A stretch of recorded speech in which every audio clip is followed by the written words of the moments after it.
आज हम test one करेंगे। देखिए, पहले मैं आपको बता देता हूँ कि ये जो मैंने टेस्ट डिजाइन करे इनके अंदर हम क्या करेंगे। देखिए, सबसे पहले मैं जनरल साइंस का एक लेक्चर लाऊंगा। ठीक है, जैसे मैंने पिछला लेक्चर में यूनिट्स पर लाया था। और फिर उसके बाद में उस चैप्टर से बिहार पब्लिक सर्विस कमीशन ने लास्ट ईयर कितने क्वेश्चन पूछे हैं, कितनी बार किसी क्वेश्चन को रिपीट करा, वो करेंगे। और हम दूसरे जो एक्स्ट्रा क्वेश्चन होते हैं वो भी करेंगे, जिनकी पॉसिबिलिटी है कि वो एग्जाम में पूछे जा सकते हैं। तो आज का जो टेस्ट होगा हमारा, ये टेस्ट वन होगा। और ये टेस्ट वन जो होगा, जनरल साइंस के अंदर मैंने लेक्चर वन कराया था, उसके अंदर काफ़ी मैंने डिटेल्स चीज़ों को कवर किया था। तो चैप्टर का नाम था यूनिट और मेजरमेंट। उसके उस पर base question Bihar public service commission ने जो क्वेश्चन पूछे थे वो सब करेंगे। और एक बात याद रखना कि ये टेस्ट हिंदी और इंग्लिश दोनों के अंदर होगा। तो चलिए हम अपना टेस्ट स्टार्ट करते हैं। देखिए, फर्स्ट क्वेश्चन है, ये 2020 के अंदर पूछा गया क्वेश्चन है, जो री एग्जाम हुआ था बिहार पब्लिक सर्विस कमीशन का। पहला क्वेश्चन है, in the following which of the fundamental physical unit. मतलब आपको ये बताना कि इनमें से कौन सी फंडामेंटल क्वांटिटी है, फिजिकल फंडामेंटल क्वांटिटी है। तो देखिए, फोर्स नहीं होती, वेलोसिटी नहीं होती, फोर्स भी नहीं होता है, वेलोसिटी। इलेक्ट्रिक करंट होता है, इलेक्ट्रिक करंट को आप एम्पियर में मेजर करते हो। तो आप देख सकते हो, आप हिंदी में भी अटेम्प्ट कर सकते हो। ये मैंने हिंदी और इंग्लिश दोनों के अंदर डिजाइन किया है, तो आप हिंदी में भी अटेम्प्ट कर सकते हो। तो आंसर इसके अकॉर्डिंग सी हो जाएगा इसका। नेक्स्ट, देखिए नेक्स्ट है कि unit of the electric power. जो इलेक्ट्रिक पावर होती है हमारे पास, उसको किस में मेजर किया जाता है। देखिए, वॉट में मेजर किया जाता है इलेक्ट्रिक पावर जो होती है। तो हिंदी के हिसाब से ये डी, इसका डी ऑप्शन हो जाएगा, ये वाला ऑप्शन। और इंग्लिश वाले इस ये अब देखिए, फ्रीक्वेंसी इज मेजर। जो फ्रीक्वेंसी होती है उसको किस में मेजर किया जाता है, कि फ्रीक्वेंसी को हर्ट्स में मेजर किया जाता है, ये इसकी ऐसा यूनिट होती है। तो आंसर हो जाएगा यहाँ पर हर्ट्स। नेक्स्ट चलते हैं, what is the measure in hertz. अब देखिए, कह रहा है कि जो किस में किसको मेजर किया जाता है, क्या मेजर किया जाता है हर्ट्स में। देखिए, फ्रीक्वेंसी को मेजर किया जाता है हर्ट्स में। ये 2019 में आया हुआ क्वेश्चन है। बिहार पब्लिक सर्विस कमीशन की अगर आपको बहुत ही अच्छी तैयारी करनी है तो, और निकालना भी है, तो एक बात याद रखना, लास्ट ईयर के क्वेश्चन है, उसके सभी क्वेश्चन आपको लगा के जाने जरूरी है। क्योंकि वो कम से कम 50% आपको रिपीटेशन ही मिल जाता है। 50 नहीं तो मतलब 40 to 50% रिपीट रिपीट होते हैं question Bihar public service commission के। अगर कोई करके जाता है तभी निकलता है। अब आता है कि ओम मीटर किसकी यूनिट है। देखिए, ओम मीटर किसकी यूनिट है, मैं आपको बता देता हूँ। कि हमको पता है कि जो ओम होता है, ओम की वैल्यू होती है रेजिस्टेंस इज इक्वल टू रो। रो को स्पेसिफिक रेसिस्टिविटी बोला जाता है, और एल मीन्स लेंथ, और ए फॉर एरिया। अगर आप देखिए, यूनिट निकालने का तरीका देखिए कैसे निकालते हैं इसको। एल की जो ऐसा यूनिट होती है वो मीटर होती है, और एरिया की होती है मीटर स्क्वायर। तो इससे एक कैंसिल हो जाएगा, तो कितना आ जाएगा, रो अपॉन रो। देखिए, रो है ये, रो रो अपॉन मीटर। इसका मतलब ये हुआ कि जो रेसिस्टेंस है, रेसिस्टेंस की वैल्यू कितनी आ जाएगी, रेसिस्टेंस की वैल्यू आ जाएगी रो अपॉन एम। और अगर आप रो की वैल्यू निकालेंगे यहाँ, तो एम आर के मल्टीप्लाई में चला जाएगा। ठीक है, इसको आप ऐसे भी लिख सकते हो। और आर की जो यूनिट होती है, ऐसा यूनिट ओम होती है। और एम फोर एम, एम का मतलब हो गया मीटर, तो ये हो गया मीटर। तो इसकी जो ये ओम मीटर किसकी यूनिट है, रेसिस्टिविटी, स्पेसिफिक रेसिस्टिविटी बोला जाता है इसको। तो प्रतिरोधकता, इसका हिंदी में हो जाएगा सी। नेक्स्ट क्वेश्चन की ओर चलते हैं। नेक्स्ट क्वेश्चन है लाइट ईयर।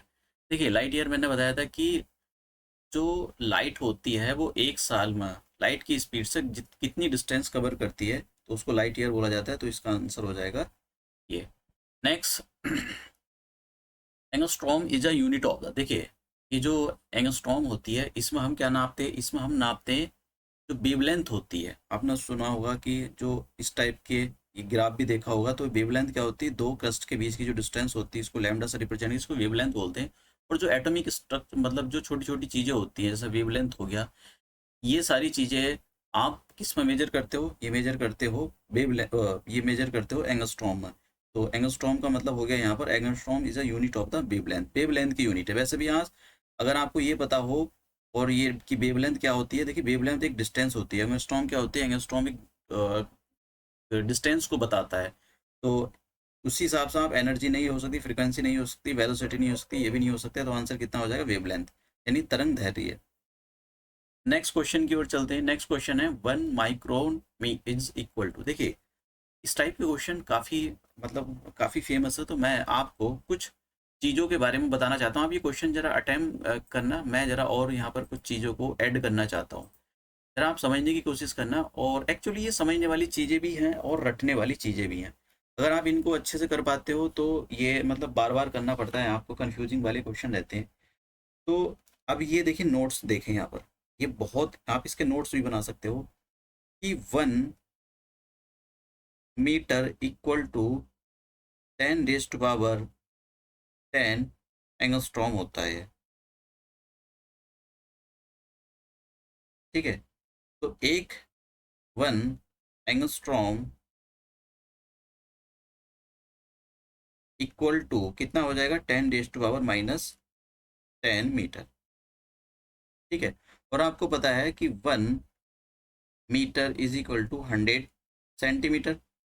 ठीक है, ये सब पता, देखिए ये बहुत काम की चीज़ें होती हैं कि आपको रिलेट करना आना चाहिए इन यूनिट के बारे में। उसके बाद में एक एक कॉन्सेप्ट कंप्लीट। दूसरा कॉन्सेप्ट क्या है? दूसरा कॉन्सेप्ट ये है कि metre 1 metre equal to 10⁻9 10⁻9 nanometre.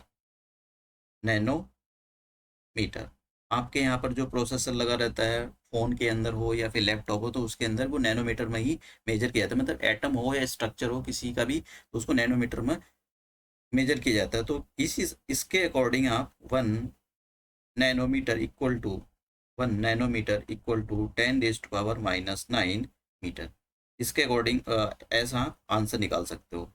उसके बाद में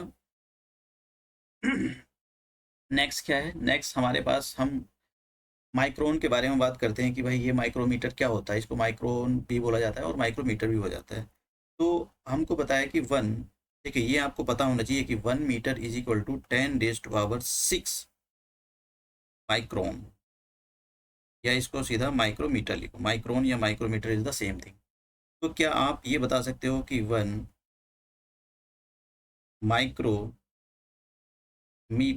इक्वल टू 10⁻⁻6 मीटर? ठीक है, 6 मीटर। और क्वेश्चन की ओर चलते हैं। हमको ये पता लग गया कि 1 माइक्रोन की वैल्यू माइनस 10⁻6 के इक्वल होती है। तो बताइए इसमें से, देखिए इसने नैनोमीटर में दिया हुआ है, और आपको ये भी पता होगा कि देखिए ये बहुत जरूरी है, 1 मीटर इक्वल टू 1000 मिलीमीटर। ठीक है, अभी देखिए पीछे मैंने क्या बताया आपको? मैंने देखिए यहाँ पर ये बताया था कि 1 माइक्रोमीटर इज इक्वल टू, देखिए 1 माइक्रोमीटर इक्वल टू 10⁻⁻6 मीटर। ठीक है, और देखिए ये मीटर है ये, और 10⁻⁻6 multiply 1 metre is equal to how many millimetre? ये होता है 10,000। देखिए इसको लिखेंगे, सॉरी 10,000 ही, 1000 मिलीमीटर। तो कैसे सॉल्व करेंगे? जब बेस एक जैसे होते हैं तो पावर को प्लस कर दिया जाता है, तो ये आ जाएगा -6 + 3 मिलीमीटर इक्वल टू 10⁻⁻3 मिलीमीटर। तो इसको अगर आप ऐसे लिखना चाहो, अपॉन में लिखना चाहो, तो आप ऐसे भी लिख सकते हो। तो मिलीमीटर, तो आंसर कितना हो जाएगा? ऑप्शन हो जाएगा सी। ठीक है, तो देखिए डायरेक्ट क्वेश्चन भी नहीं पूछे जाते हैं, ऐसा नहीं कि मतलब सीधे डायरेक्ट आपसे पूछा जा रहा है। तो simple question. Next, distance of 1 kilometre is the, आपको पता ही है कितना होते हैं? 1000 मीटर होता है। So simple question. Next question है 1 पिकोग्राम। देखिए ये भी कुछ यूनिट है जो आपको अच्छे से आनी चाहिए, तो मैं यहाँ पर लिख देता हूँ। देखिए जो नोट्स बना रहे हैं उनके लिए काफ़ी मतलब ये बहुत ज़रूरी हो जाता है कि आप इनके ज़रूर नोट्स बनाएं। आप या फिर खुद भी वीडियो को पॉज करके आप ये सारी चीज़ें लिख सकते हो, या आप खुद ही क्वेश्चन को अटेम्प्ट कर सकते हो। तो यहाँ पर लिखा है 1 पिकोग्राम। तो देखिए मैं यहाँ पर सारी चीज़ें लिखने के लिए जा रहा हूँ। 1 पिकोग्राम।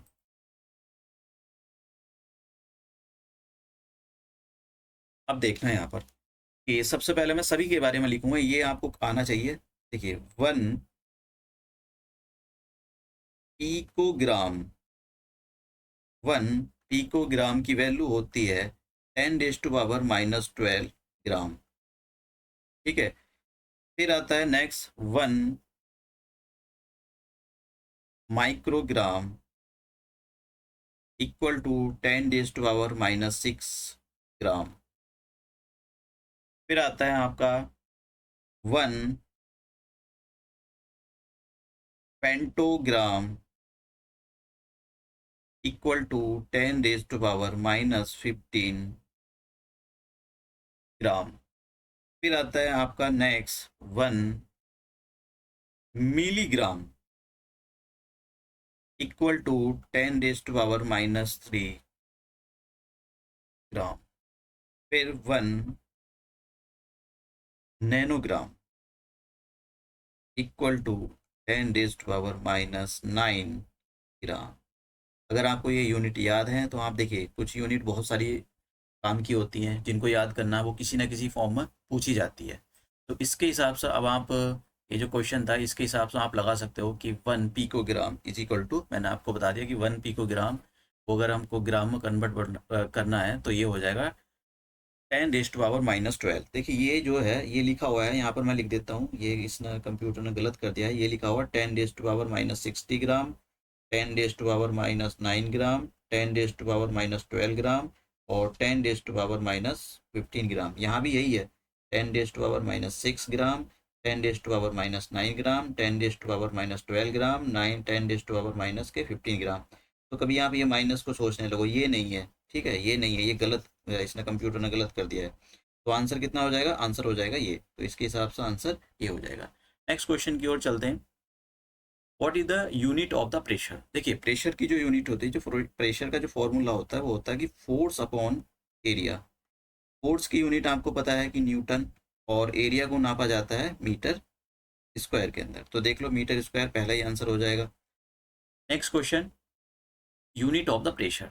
ठीक है, यूनिट ऑफ द प्रेशर, अगर आप, जो मैंने अभी बताया कि प्रेशर बराबर क्या होता है, pressure is equal to force upon area. तो अगर आप इससे अगर आप निकालना चाहो तो एफ बराबर क्या होता है? M4 मास और A4 acceleration due to the gravity. तो ये क्या है? ये एरिया है।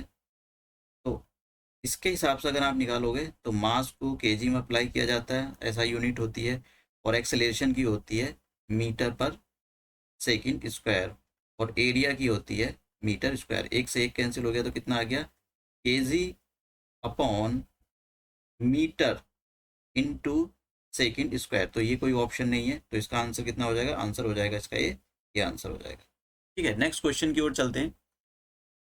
Which one of the following quantity does not have a unit? देखिए स्ट्रेस एक यहाँ पर रखना, स्ट्रेन जो होता है, स्ट्रेन की अपने आप में कोई यूनिट नहीं होती है। तनाव ये एक रेशो होता है, तो इसकी कोई यूनिट नहीं होती है।